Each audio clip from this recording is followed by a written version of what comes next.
Bismillahirrahmanirrahim. Assalamualaikum. Selamat kembali ke channel Cikgu Duan.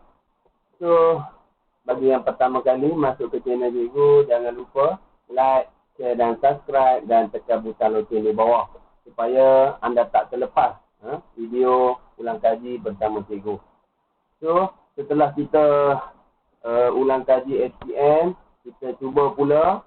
Yang pertama, kita cuba seraya SPM untuk tahun ni. Kita bermula dengan negeri Pulau Pinang. So, kredit kepada Puan Izzah daripada Sekolah Al-Itqan di Teluk Kumbar. Okey, kita pergi kepada soalan yang pertama. Aktiviti badan dikawal oleh dua sistem koordinasi. Apakah dua sistem tersebut?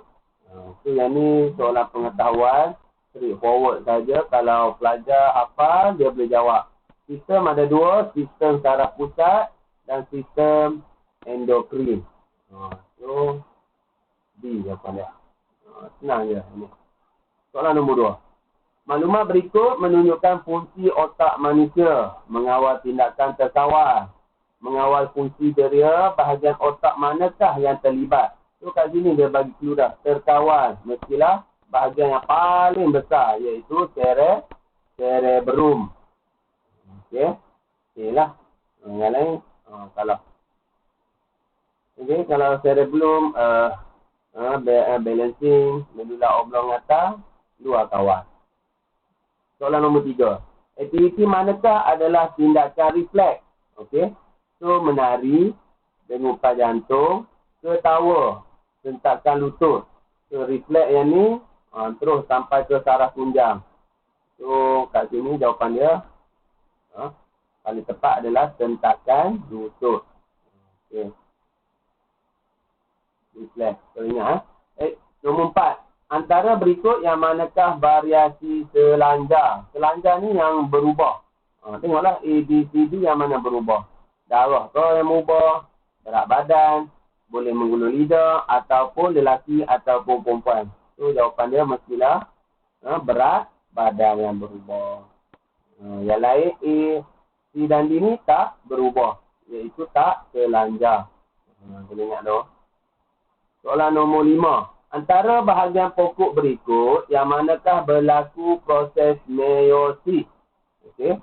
A, enter. B, stigma. C, pucuk. D, akar. So, yang ni kalau pelajar hafal, dia tahu berkenaan tumbuhan. So, yang mana? Kalau akar, pucuk, stigma. So, yang ni mitosis. Kalau kita salin kulit lah. Bina sel-sel baru. Okey, akar. Dia tumbuh akar, pucuk. Stigma. So, jawapan dia enter. So, enter ni melibatkan objek pembiakan bagi tumbuhan. Okay, soalan nombor 6. Dua ovum dikeluarkan daripada satu ovari disenyawakan secara serentak oleh dua sperma untuk menghasilkan dua zygote. Apakah yang dihuraikan oleh pernyataan ini? So, sebelum ni, dalam SPM sebelum ni, cikgu dah maklum, dah bagi tahu. Kalau 1 by 1, kembar seiras. So, yang ni 2 by 2 adalah kembar tak seiras. Tu, nah je. Yang ikut formula cikgu je. Okay. Soalan nombor 7. Penyakit baka manakah yang berkaitan dengan mutasi kromosom? So, mutasi kromosom ni yang melibatkan kromosom berlaku perubahan. Kurang ke, lebih ke, A, hemofilia.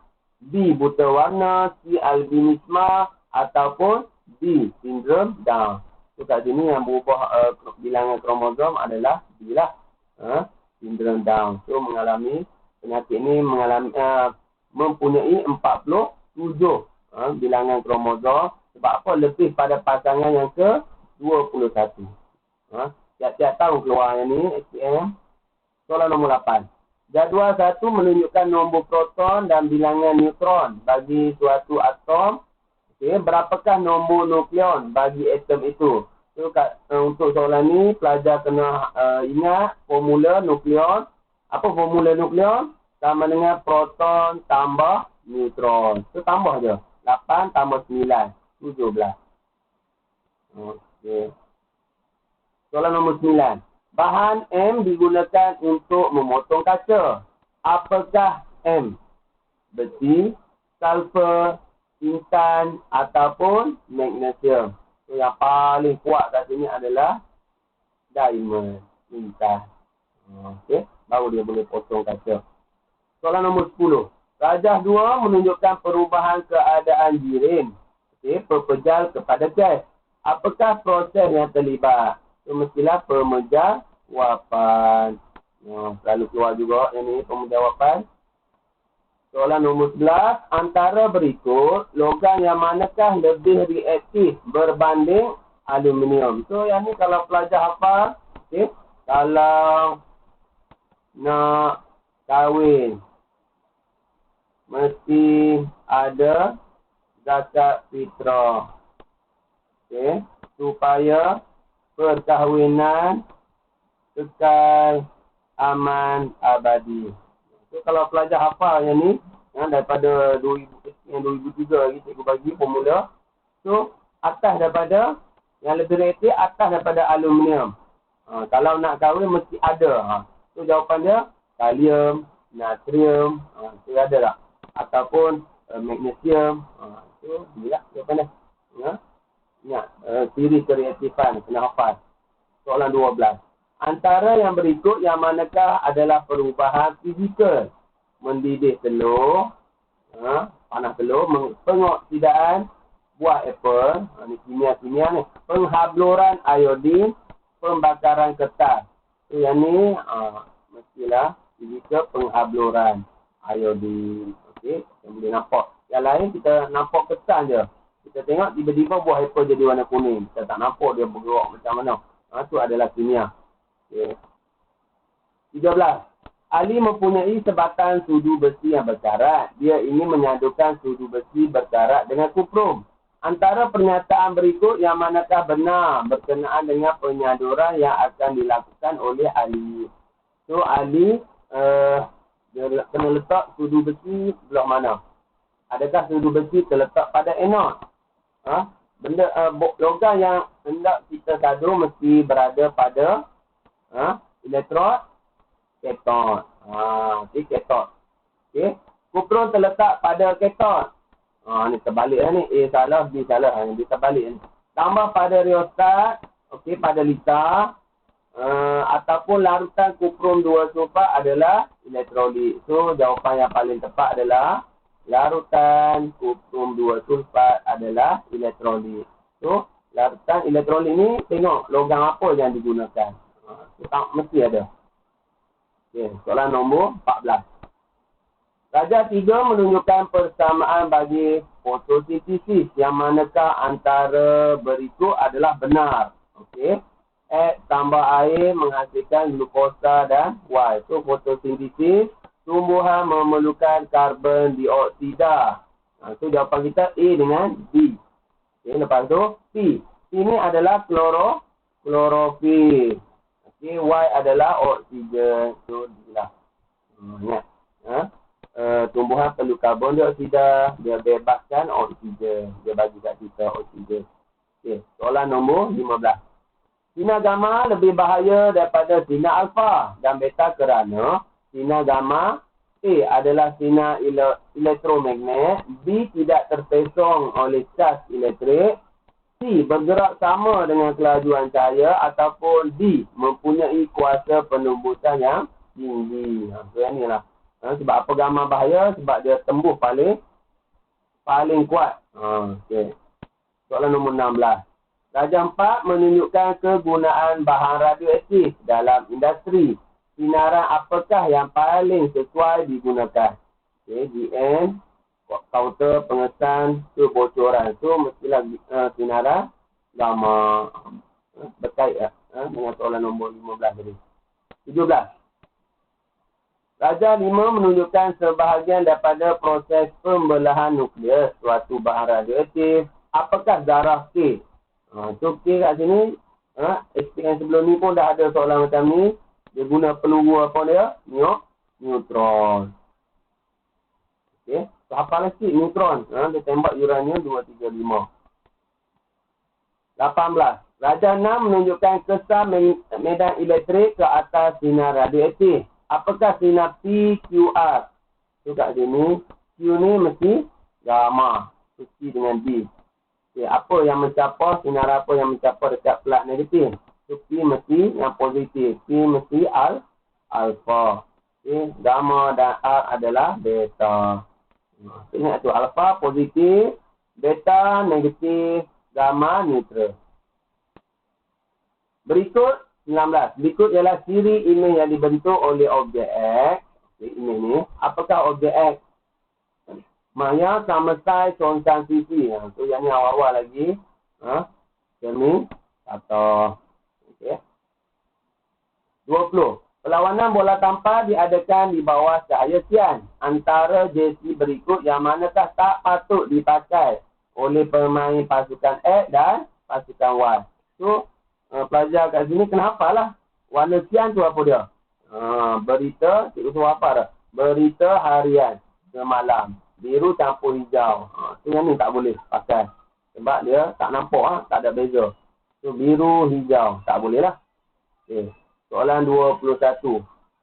Raja 7 menunjukkan sebuah kamera lubang jarum dengan 3 lubang jarum. Okay. Antara yang berikut yang manakah menunjukkan dengan betul imej yang terbentuk oleh kamera lubang jarum. So kat sini 2 atas, 1 bawah.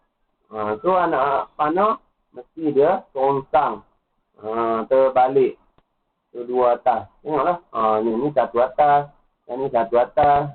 Ni 2 atas tapi anak panah menghala ke atas. So dia mesti lawan daripada yang. So ialah jawapan dia. 22. Raja 8 menunjukkan sinaran cahaya putih bergerak melalui penuras sian dan penuras kuning.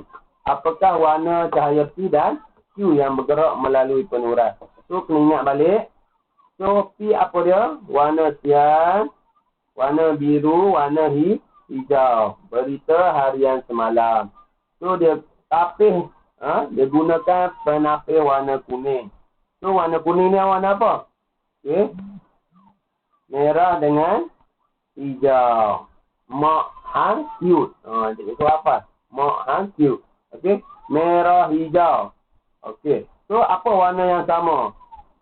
Tadi ada warna hijau. Tadi kuning pun ada hijau. So, cute adalah hijau. Yang biru hijau.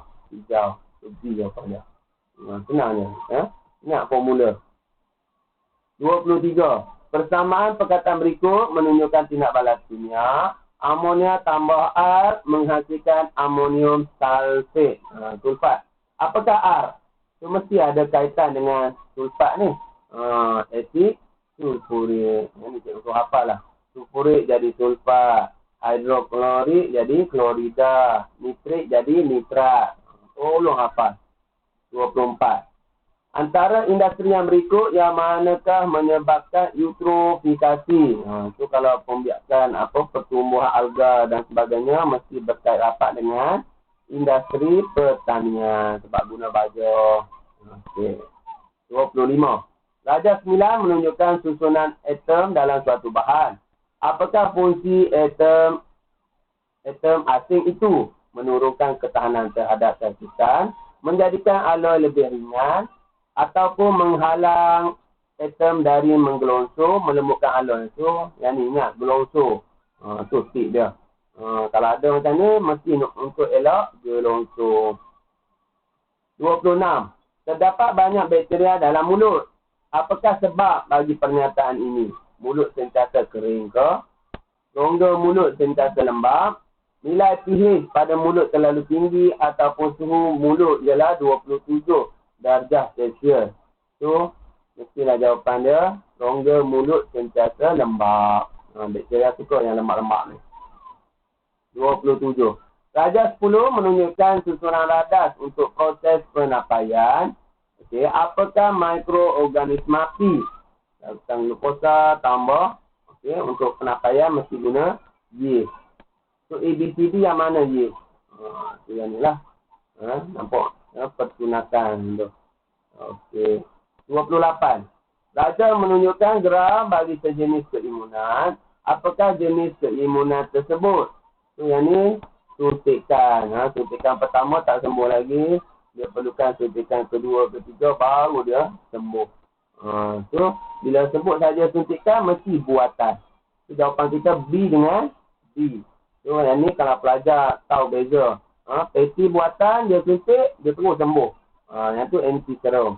So, yang ni aktif buatan. Okey, kalau peti buatan, dia suntik anti-serum. Kalau aktif buatan, dia suntik vaksin. 29. Bagaimanakah bakteria membantu herbivor, lembu, kerbau mencernahkan makanan mereka dengan menghasilkan enzim zymase untuk mencernahkan selulosa, dengan menghasilkan asid untuk menetralkan makanan, ataupun dengan menghasilkan enzim selulis untuk mencernahkan selulosa, last sekali, ataupun dengan menghasilkan enzim amilase untuk mencernahkan glukosa. So, jawapan dia mesti selulis kepada untuk hancurkan selulosa. Okay. 30. Simptom berikut adalah mengenai penyakit X. Demam panas, menggigil, anemia, sedikit air kencing warna kuning dihasilkan. Apakah penyakit X dan patogen yang menyebabkan penyakit ini? So, yang ni mesti disebabkan nyamuk.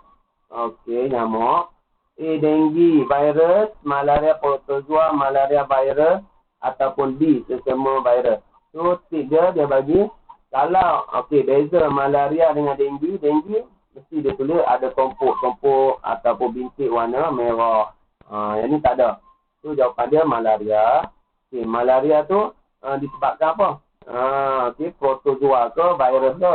So, protozoa. Tolong ingat. Malaria protozoa. 31. Jadual 3 menunjukkan nilai kalori 3 makanan. Seorang budak perempuan makan 40 gram nasi goreng. So, darab lah.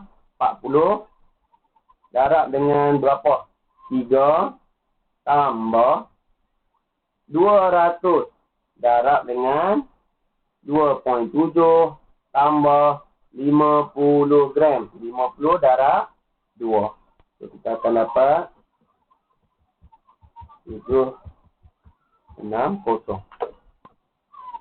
Okey. Nah, masuk je. Ingat nasi goreng, darab dengan nasi goreng. Tu. Dia darab tambah ini. So, pastikan belajar jalur SPM bawa kalkulator untuk soalan ni. Soalan 32. Pelajar 12 menunjukkan beberapa simptom yang muncul pada sebatang pokok selepas sebulan. Antara baja berikut, yang manakah paling sesuai untuk mengatasi masalah tersebut? So, A. Sebab apa? Jadi daun kuning. Baja bernitrogen, ataupun baja fosforus, baja berklorida, ataupun baja bersulfur. So, untuk daun kuning, mesti kena baja nitrogen. Kalau askar, fosforus. Ingat tu. 33. Raja 13 menunjukkan sebahagian sisa nitrogen. Apakah antara PQRS yang manakah pendinitritan? So, patah balik. Tengok anak panah ke atas. Q lah. Pendinitritan. 34. Antara yang berikut, gas manakah yang menyumbang kepada penipisan lapisan ozon? Yang ni pun kerap kali keluar bila ozon, CFC. 35. Antara proses berikut, yang manakah tak terlibat dalam pita air? Respirasi, terlibat. Transpirasi, terlibat. Penyejatan, terlibat. Pemejal wapan. Ni tak lah. Tak terlibat dalam pita air. 36. Antara pernyataan berikut yang manakah mengaitkan tumbuhan sebagai pengeluar? Tumbuhan boleh menyerap oksigen. Tumbuhan boleh membebaskan karbon dioksida. Tumbuhan menggunakan nutrien dari tanah. Ataupun tumbuhan boleh menjalankan proses fotosintesis. Itu jawapan dia. Daripada sekolah rendah lagi kita belajar. Tumbuhan boleh buat makanan sendiri, melalui proses fotosintesis. Okey. 37. Bahan manakah yang merupakan sebatian karbon tak organik? Karbon tak organik ni ciptaan buatan manusia. Kain kapas ke, kertas tisu, kalsium karbonat, minyak kelapa sawit. So, jawapan dia kalsium karbonat. Okay. A, B dan B ni semula jadi. Okey. 38. Persamaan perkataan berikut menunjukkan suatu tindak balas kimia. Okey, X tambah asid etanoid menghasilkan ester dan air. Okey, apakah X? Itu proses untuk buat perfume minyak wangi ni. Ester ni minyak wangi lah. Okey, dia kena alkohol tambah asid. Okey, barulah menghasilkan ester. Boleh ingat alkohol. 39. Maklumat berikut menunjukkan satu daripada peringkat dalam pengekstrakan minyak kelapa sawit. Apakah tujuan tanda ni? Kelapa sawit disteamkan untuk membunuh mikroorganisme. Okey, nah dia. Darjah 14 menunjukkan satu troli yang bergerak pada hal laju 2 meter sesaat. Berapakah momentum? Masuk je formula momentum. Sama dengan jisim. Darab hal laju 15, darab 2, 3, 30. Allah, senangnya. 41. Darjah 15 menunjukkan peringkat operasi enjin petrol 4 lejang. Okay, kalau tengok kat sini, injak masuk ni terbuka ni. Injak exhaust tertutup. Anak panah menghala ke bawah. Apakah yang berlaku pada peringkat ini? A. Palang pencucur mengeluarkan bunga api. Salah lah. Bukan kuasa ni. Campuran petrol udara dimampatkan. Bukan lejang mampatan. Kalau C. Campuran petrol dan udara masuk ke dalam silinder. Ni betul. Dia buka pintu, injak masuk. Baru boleh masuk petrol dan udara dalam ni. Itu C lah. Okey. Okey. Soalan nombor 42.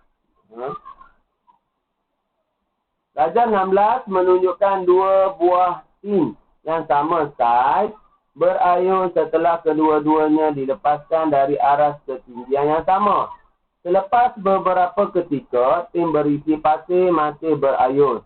Walaupun tin kosong itu telah berhenti. Okey, yang ada pasir ni masih lagi berayun. Apakah kesimpulan? So yang ni melibatkan inersia. Okey. Semakin kecil jisim, semakin besar inersia. Salah. Okey. Semakin kecil jisim, semakin besar jisim, yang ni lah. Okey, semakin besar jisim berat, lagi susah nak berhenti. Itu maksud dia. Semakin besar inersia. Soalan 43. Darjah 17 menunjukkan jet hidrolik. Berapakah daya yang perlukan dikenakan ke atas ombak X untuk mengimbangi beban yang berat 5,000 Newton. Okey, so X kat sini. X dengan 0.01 sama dengan 5,000. Okey, daya bahagi dengan 2 luas. So pindah. Kita akan dapat 5,000 darab dengan 0.01 per 2. Kita akan dapat 25. Ada. Okay, masuk je formula. So, formula dia apa? Tekanan yang kecil sama je dengan tekanan yang besar. Masuk je formula.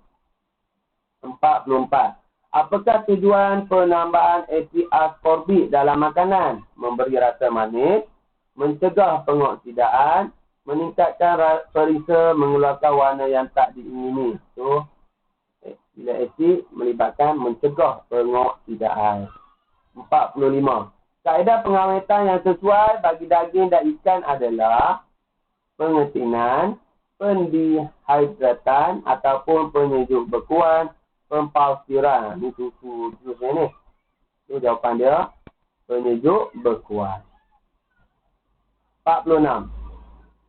Lebih dari 100 petani di kampung petani mengalami kerugian apabila 200 hektar sawah padi diserang oleh serangga perosak. Apakah tindakan yang sepatutnya diambil Jabatan Pertanian untuk menyelesaikan masalah ini? Membekalkan pestisida kepada petani, membekalkan benih padi, tak settle masalah. Membayar pampasan, tak settle masalah. Menyediakan jentera moden kepada petani. Itu jawapan dia. Membekalkan pestisida kepada petani. 47. Antara yang berikut polimer manakah boleh digunakan untuk menggantikan kaca? Bakelite, perspex, thiokol, polystyrene. So jawapan dia perspex. Okay. B. 48. Nyatakan sebab yang paling sesuai untuk mengadakan kempen ini. So no plastik. Sebab apa? Pembakaran plastik mengancam hidup laut. Plastik mengotorkan lautan. Plastik telah dimakan oleh hidupan laut. Plastik menyebabkan hujan asid. So, jawapan dia C. Plastik telah dimakan oleh hidupan laut. 49. Darjah 19 menunjukkan perubahan gelombang. Okey, semakin besar ni. A. Amplitude gelombang bertambah. B. Frekuensi gelombang bertambah. Ataupun panjang gelombang bertambah. Tempoh gelombang bertambah. So, mesti dua puncak ni melibatkan panjang gelombang bertambah. Okey. So, yang ni kecil yang nilai dia. Yang ni makin besar. Okay, last. 51 gelombang berfrekuensi 100 Hz bergerak dengan laju 500 meter sesaat. Berapakah panjang gelombang? Masuk je formula. So, panjang gelombang sama dengan laju 500 bahagi dengan frekuensi 100. Okey, so dapat 5. Okey, jom kita tengok. 50/50. Alhamdulillah. Okey, jika anda suka video cikgu, jangan lupa like, share dan subscribe dan tekan butang lonceng di bawah. Sehingga berjumpa lagi dalam siri ulang kaji seterusnya. Assalamualaikum.